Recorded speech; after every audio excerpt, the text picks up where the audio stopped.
Today I want to cover the proper form of squatting.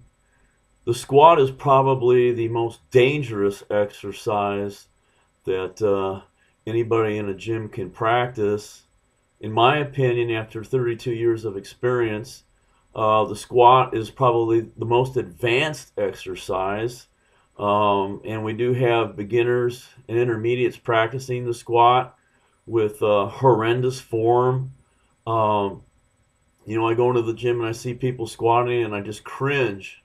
They're just about, that far away from injury because they don't know how to squat. So hopefully this video will help some of the folks out there that are interested in squatting. The squat, I do not teach it as a leg exercise because I believe it's a full body movement. It's a compound movement. Your back is the weak link. So if you can squat, say, 400 pounds on a back squat, obviously you're going to be able to go over to the leg press and you're going to, leg press 3 times that weight because your back is isolated out of the movement. You're just using your legs. So I do not teach the squat for bodybuilding. It is a powerlifting movement, and that's the way I'm going to teach it to you.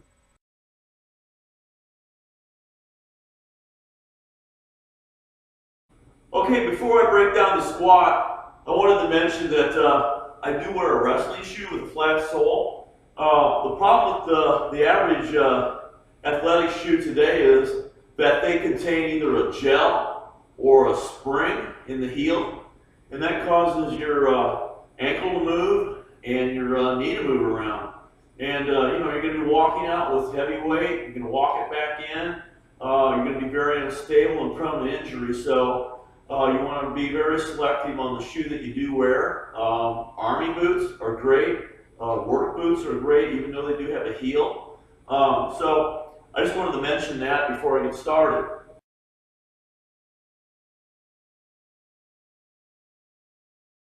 Okay, now the first thing we want to do is we want to place our hands, and I place my index finger just on the inside of the ring on the power bar, and then I get under the weight. Now I want the bar on across my shoulders, not on my neck. This is one of the biggest problems we see with squatting in the gym, is people will have the bar on their necks. As you can see, it's across my shoulders, my head's down, my feet are close together, and I'm going to push up. And as I push up, I'm bringing my elbows together, holding that bar tight on my back. Step back once. Now the second step is into my squat stance. The third step completes my squat stance. Now, I've got my feet turned out. And the reason I have my feet turned out is that'll give me depth. Now, people will say that that you actually do want to have your feet forward and your knees over your feet. The only way you can achieve that is in a wide stance, and not everybody's going to squat wide. So, now, the first thing we're going to do is we're going to look up a little bit above parallel, and then we're going to rotate our hips back, push our knees out, and descend, keep our head up, and we're going to go a little bit below parallel. Our upper quad is just below parallel. And as I come up, I'm going to come up with chest drive. Okay?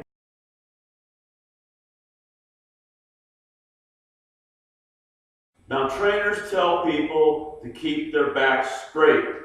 And people misunderstand that. Even the trainers don't know. They're going to try and keep their back straight. What you want to do is keep your back flat. You don't want to bow your back. You don't want to keep your back straight because when you come up, you want to have chest drive. So you're coming up in an arc. Now, here's one thing that I've developed over the years. Everything you do is a partial circle. Even if you raise your hand to rub your nose, it's a partial circle, no matter what you do. So when you squat, you're in a partial circle, you're moving in the partial circle. When you deadlift, you're moving in the partial circle. When you bench press, you're coming back in an arc. It's a partial circle. The body moves in circles. I developed that concept. Now, When you squat, as I said before, you want to have the top, this is for competition, you want to have the top of your upper thigh just below your knee. That's a legal squat.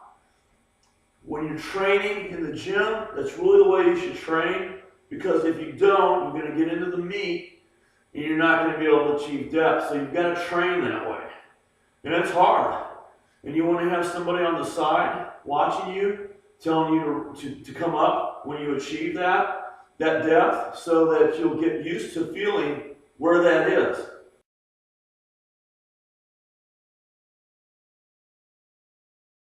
Okay, so now when you squat and you get near 300 pounds, I advise you to put on knee wraps. And you're not going to find good knee wraps locally at a retail outlet. You're going to have to send away for them. And I would recommend Inzer Advanced Designs, Crane's Muscle World, Titan Support Systems. You'll find these different companies on the internet, and they have just about every wrap that's made. Now this is Inzer Iron Wrap. These are about $25 plus shipping and handling. So, you know, they're not cheap, and they go up from there. I've seen wraps for $97 a pair, but it's worth it. These will last a long time, and you want your knees to last your entire lifetime. Believe me, once you injure your knees, you're never going to be the same. They're never the same. They heal, but they're never as strong as they were, and you're always prone to that injury again. So, now, when you wrap, the first thing you're going to do, obviously, is roll your wraps, and you want to roll them up tight. See how I pull on the material and roll, pull and roll, pull and roll? This is to get the wrap rolled up as tight as possible, and the reason we do that is that when a wrap is rolled tight, it will go on tight. A wrap that is rolled loosely will go on loosely, and I'll show you why. Okay, so I've got my knee wrap wrapped very tight, and I'm going to start wrapping just under the kneecap, and I'm going to loop around and start up, oh, not quite the width, half the width of the wrap, because I've got a long way to go yet, but I want to make sure that when I do squat that I don't have spaces opening up between the wraps here. And then I'm going to come under the kneecap, cross over once, twice, and back around, and actually loop under that last wrap there. And now it's just hard like a cast. Now there are different ways to wrap. Some people prefer, and this is usually a competition squatter, not to go around the kneecap, those last two wraps, just to come right above the kneecap, the last two wraps, and that will give you greater rebound on the way up. But they'll argue that that's going to be the only place that you could possibly tear, and I very much disagree with that. You can injure yourself below the kneecap, underneath the kneecap, on the sides of the kneecap, obviously. So, yeah, I don't buy that. It does help you with the rebound, but I'm less interested in rebound. I'm more interested in protecting my knees, because once injured, they're never going to be the same.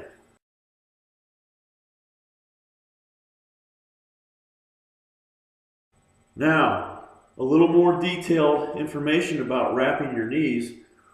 To get them really tight, a knee wrap needs to be pulled out and then brought over the knee, pulled out tight and brought over the knee. See, this is why you roll very tightly, because if this was not rolled tightly, I'm going to be pulling, I'm going to be way out here and trying to wrap around, and I'm not going to be able to get as tight as I want it.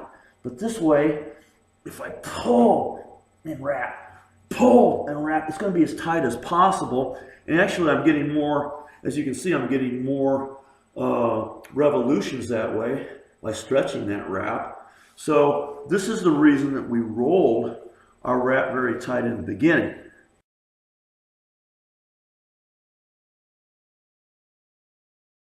Okay, so I want to give you a little bit more detail from the rear of how to get under the bar and set up your grip and set the bar on your shoulder. So I'm going to start with my index finger just inside the ring. I'm going to center my body based on the center knurling.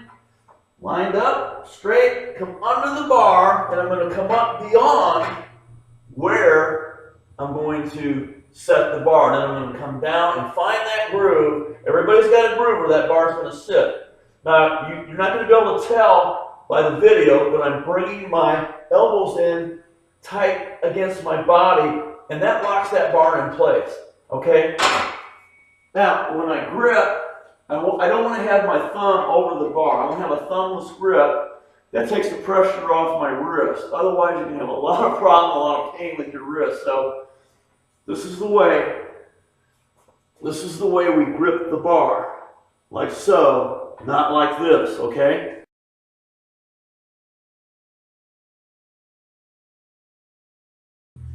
Okay, you're going to see a lot of big guys that are, 300 plus pounds, grabbing the bar to where they've got their hands touching the sleeves.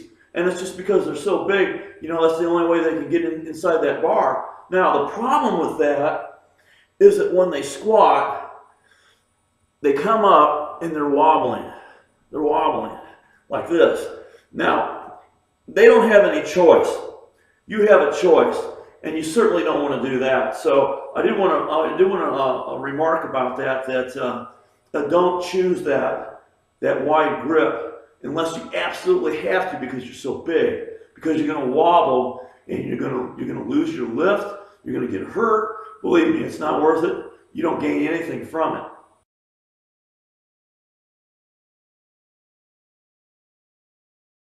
Now with a squat or a deadlift, you know that when you get in trouble on the way up, the way to pull out of a stalled lift is to use your head as your rudder. So if you're coming down and you're starting to have trouble, you pull your head back and it'll pull you out of that sticking point. Now, a lot of gyms, most gyms, are owned by people that are not lifters.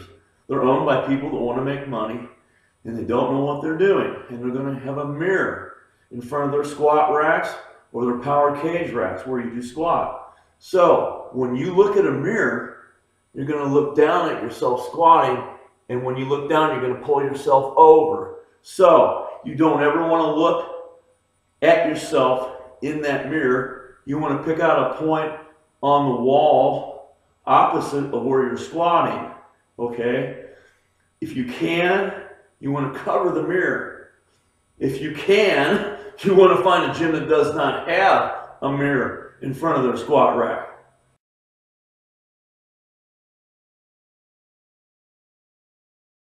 Now, when you choose a gym, one of the things you want to do is check their bars. You want to have a bar where the sleeves rotate freely. And the reason you want to do this is because when this bar is loaded with plates and you're actually, squatting with the weight on your back or bench pressing or even deadlifting, those plates are going to try and balance. And if this sleeve is locked, these plates are going to still try to balance and it's going to move you. And you're either going to lose the weight, especially on a bench press, it can fall on you, or it's going to come out of your hands, or it's going to move you like when you're squatting. It's actually going to move your body, so it's very dangerous. I haven't met a gym owner yet, other than a gym owner that is a lifter, that understands that or is even concerned about it. And it's really a very serious insurance issue potentially. So you do want to make sure that wherever you train, that you check the bars and make sure that they're not an old bar that's locked up. The sleeves are locked up. These bars have to be maintained on a regular basis, and you want to make sure that the owner understands that issue.